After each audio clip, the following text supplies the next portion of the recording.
বিভিন্নভাবে বিভিন্ন জায়গায় একটা মানুষের শরীরে যখন অপরচুনিস্টিক ইন্সপেকশন হয়, এরা কি হয়, মানুষের শরীর যখন দুর্বল হয় তখন তারা আপার হ্যান্ড নেয়, তখন বাকবাল্লুক হয়ে তারা হলো নিজেদেরকে প্রকাশ করার চেষ্টা করে। তো সমস্যা হইলো নিষিদ্ধ লীগ এই বাকবাল্লুক হয়ে ফেরত আসার চেষ্টা করতেছে। অনেকে আছে যে হাতেমতাই হয়ে গেছে যে আর্জেন্টিনার জার্সি পরে আসছে নাকি অর্ধেক ফ্রি রাখবে। তো এই ব্যক্তিটা যে বলল, এই ব্যক্তি সরাসরি ছাত্রলীগ করা। এই ব্যক্তি সাচিবের পটুয়াখালীর, আমি দেখাচ্ছি আপনাদেরকে, পটুয়াখালীর সাংগঠনিক সম্পাদক, এপ্রিলের আমি আপনাদেরকে দেখাচ্ছি। এই যে স্বাধীনতা চিকিৎসক পরিষদ, দাঁড়ান ব্রাইটনেসটা বাড়ায় দিই তাহলে আপনারা জুম করে করতে পারবেন। এই দেখেন ব্যক্তির নাম হলো ডাক্তার মোহাম্মদ হাবিবুর রহমান। এই ব্যক্তি হচ্ছে নাকি মাগনা চিকিৎসা দিবে।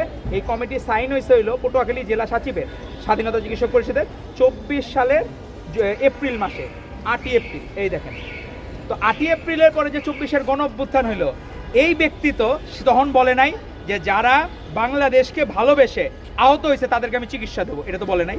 তো এই যে মহাত্মা গান্ধীর মতো মহাত্মা হাবিবরা ছিল, তো এরা তো বিভিন্নভাবে পুনর্বাসিত হওয়ার চেষ্টা করতেছে। আপনার মিডিয়া বন্ধুরাই হয়তো বিভিন্নভাবে আপনাদেরকে দেখা গেল যে ফ্রি রোগী দেখলো বা কোনো কিছু করলো, কিন্তু আপনারা ব্যক্তিটার অতীত যাচাই করবেন যে এই ব্যক্তি অতীতে বাংলাদেশের পক্ষে ছিল কিনা, গণ অভ্যুত্থানের পক্ষে ছিল কিনা, এটা আপনাদের জাস্টিফাই করতে হবে।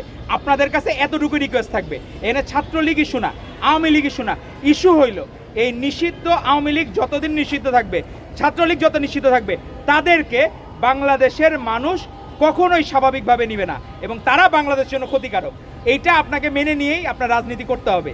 আপনারা যারা সাধারণ জনগণ আছে, আপনি কাউকে জিজ্ঞেস করেন আওয়ামী লীগ ভালো না খারাপ, যে ছাত্রলীগ ভালো না খারাপ, প্রত্যেকে এক বাক্যে বলবে আওয়ামী লীগ এবং ছাত্রলীগ খারাপ। তো তারা বিভিন্নভাবে পুনর্বাসিত হওয়ার চেষ্টা করছে, তাদেরকে এই পুনর্বাসনের সুযোগ দেওয়া যাবে না। এই জন্যই আপনাদেরকে ডাকা যে কোনোভাবেই তারা যাতে পুনর্বাসিত না হয়। আর আপনার জয় বাংলার বিষয়ে যে স্লোগানটা, সেই জায়গায় হলো 71 থেকে 75-এ এই জয় বাংলাকে কলুষিত করেছে শেখ মুজিবের আওয়ামী লীগ।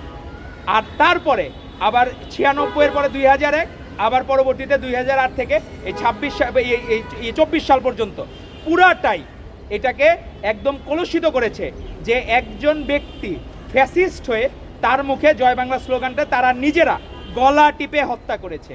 তাদের অত্যাচার জুলুমের কারণে তারা এই স্লোগানটাকেও কলুষিত করেছে তারা।